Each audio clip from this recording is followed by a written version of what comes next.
Well, so at the National Research Council, we're a little different than other departments of the government, where we are a laboratory for digital transformation, and we are looking at that from many different perspectives for all ranges of digital skills and all ranges of capability. One way that we are doing this laboratory for digital transformation is for our own corporate services.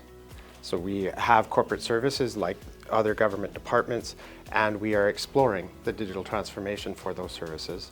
We are also doing this in collaboration with other government departments where they have services for the citizens and have challenges. So how do they take the next step in digital transformation? And so we work with them. They can come to us, ask their questions, we can help them solve problems. And then the last way that we're doing our laboratory for digital transformation is for our researchers. So we have at the National Research Council, half of our staff is research staff, and they have to do a digital transformation for all their work. So we have these laboratories for experimentation. We need to ensure that these services are available for all in our group. We're smaller than the overall Canadian citizenship, but we can be a laboratory where we allow audio interaction with AI, for example, if that's the easiest way for someone to interact. We also are part of the Canadian AI Safety Institute, so that the use of AI is safe. That means you can use it even if you're not an expert in digital capabilities, you're not digitally literate, you can use it and trust that it's not there to harm you, that it's going to be supporting you in your best interests.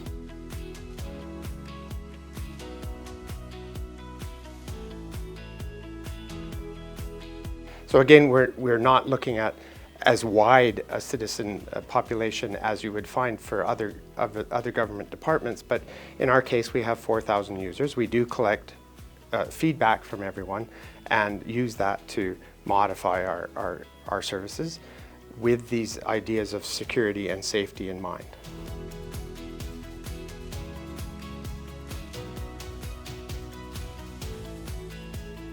Well, the very most important part, I've partly mentioned it already, is that we can't introduce this digital transformation for citizens without their trust. And to engender that trust, we have to give them trust in the security so that nobody can break in and change their data or something like that. Also in the safety, that it's there to help them, not harm them. And once we get to that point where citizens can trust some of this digital transformation, it has a huge potential. Because with AI, we don't have enough people in the government. Well, no services have enough people to be able to have a personal relationship with somebody and understand all of the context of their life. But some of the government services, that would be very helpful, so that you don't have to tell every single department everything about your life. It has some of that context, and that can be very helpful for personalized services, so that it knows what you've done with other parts of the government. But nobody's going to adopt that unless they can trust the security and the safety.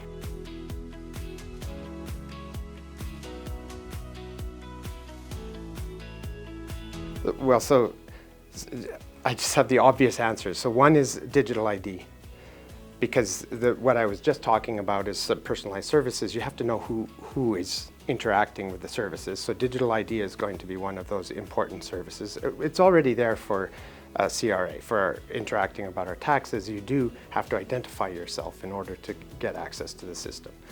But maybe it's a little clunkier than we would like it to be. But then the other side of it is the AI. Again, an obvious answer, everybody would say that. But that allows us to bring more context to the interaction, more time for an individual if they want to spend that time with asking questions. They can get more of the government's time to answer those questions. It's not going to work for everything. We should be careful that even though it's seductive to think we're going to have this AI do everything for the government, it's not going to work. We're going to need some human-to-human interaction too.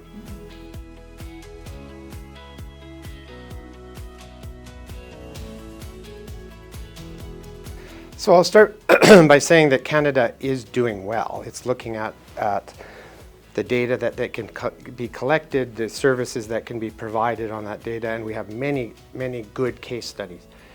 Other countries, so Estonia is an especially good example of a country that has done very well at looking at a digital transformation, changing how everything works and making it work.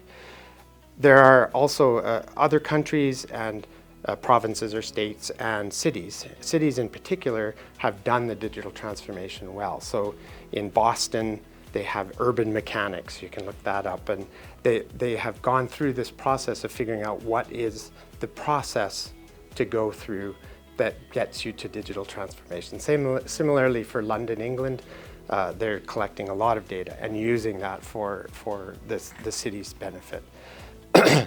And the people from those projects go around the world and present what they're doing. I'm not sure that we're seeing that as much from Canadians. Do we have Canadian cities that have really made a name for themselves internationally as one of the best of breed? If there are, I don't know them, and they should start going around telling everybody. So it may be that we're not yet at that point where we are seen by the rest of the world as leaders in the digital transformation.